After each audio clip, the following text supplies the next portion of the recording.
Gaza City's communications cut amid widening Israeli ground invasion.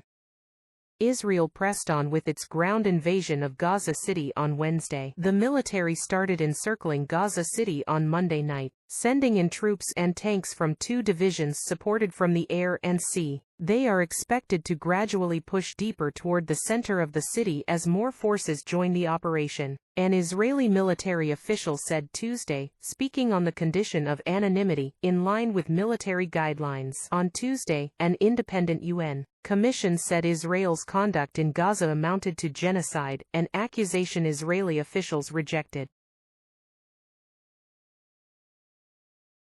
Trump says he's designating Antifa as a terrorist organization.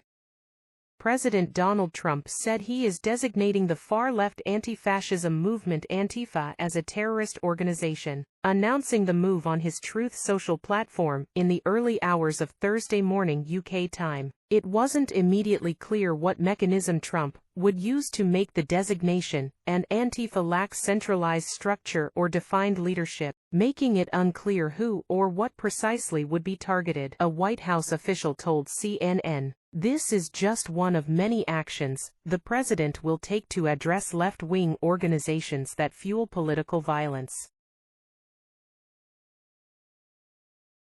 ABC yanks Jimmy Kimmel's show indefinitely, after threat from Trump's FCC chair. Disney's ABC is taking Jimmy Kimmel's late-night talk show off the air indefinitely amid a controversy over his recent comments about Charlie Kirk's suspected killer. The stunning decision came just a few hours after the Trump administration official responsible for licensing ABC's local stations publicly pressured the company to punish Kimmel. During his Monday evening monologue, Kimmel said, "The MAGA gang is desperately trying to characterize this kid who murdered Charlie Kirk as anything other than one of them and doing everything they can to score political points from it," Kimmel said. In between the finger-pointing, there was grieving. Bernie Sanders becomes first U.S. Senator to say Israel committing genocide in Gaza. Senator Bernie Sanders said on Wednesday that Israel is committing genocide in Gaza, calling the conclusion inescapable, and becoming the first U.S. Senator to use the term. Over the last 2 years, Israel has not simply defended itself against Hamas, Sanders wrote. Instead, it has waged an all-out war against the entire Palestinian people. On Monday, an independent commission of experts concluded that Israel's actions meet the criteria set forth in the Genocide Convention. "I agree," Sanders wrote in a statement on his Senate webpage titled, "It is genocide. The intent is clear." Oracle, Silver Lake Consortium to control 80% stake in TikTok in U.S., WSJ reports.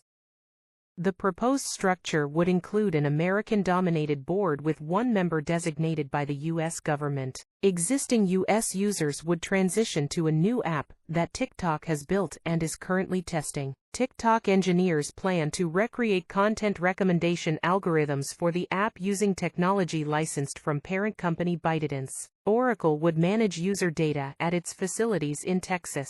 This new framework shares similarities with an earlier deal reported by Reuters that was being worked on in April. The final details of the proposed deal are still being worked out and terms could change.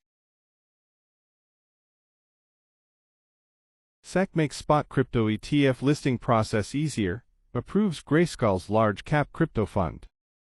The U.S. Securities and Exchange Commission, SEC, on Wednesday approved a set of rules for exchanges to list exchange-traded products, ETPs, holding spot commodities, including cryptocurrencies, without requiring the agency's individual review each time. The decision will enable exchanges to proceed with the listing of proposed ETFs by sidestepping the often lengthy 19(b) rule filing process that can take up to 240 days, and requires the SEC to actively approve or disapprove an ETF. ETF issuers will approach exchanges, NASDAQ, NYSE, CBOE, with a product idea and desire to list their ETF. If the proposed strategy, token or combination of tokens, of the issuers meets the generic listing standard, then the exchange can proceed with listing the ETF.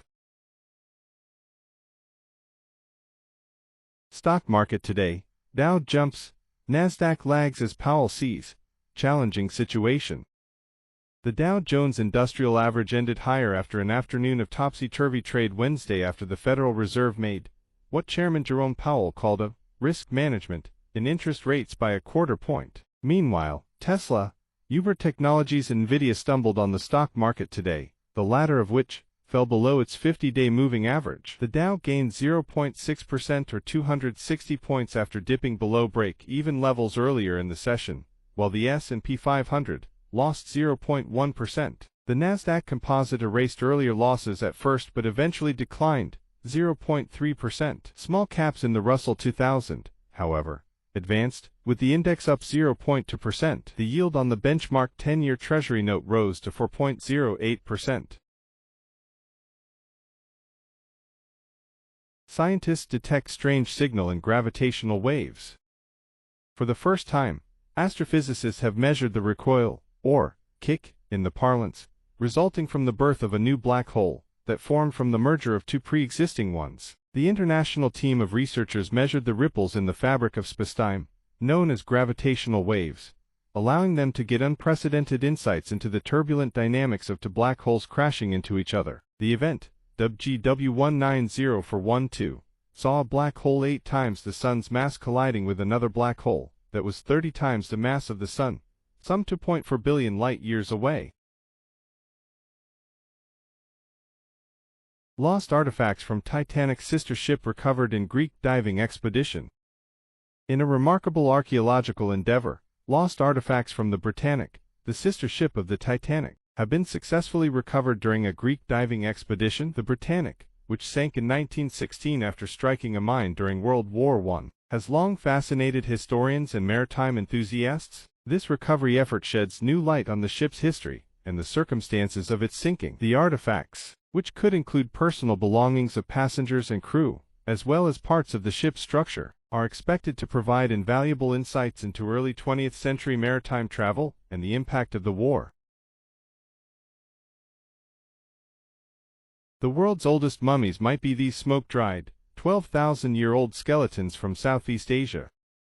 A groundbreaking discovery in Southeast Asia has led scientists to believe they may have found the world's oldest known mummies. These smoke-dried human remains, estimated to be 12,000 years old, predate the famous Egyptian mummies by several millennia. The discovery challenges previous understandings of ancient mummification practices, and suggests that this complex funerary ritual may have originated much earlier, and in a different part of the world than previously thought. Researchers are analyzing the remains to understand the techniques and cultural significance behind this ancient form of preservation. The site of the discovery provides a unique window into the funerary customs and spiritual beliefs of prehistoric communities in Southeast Asia.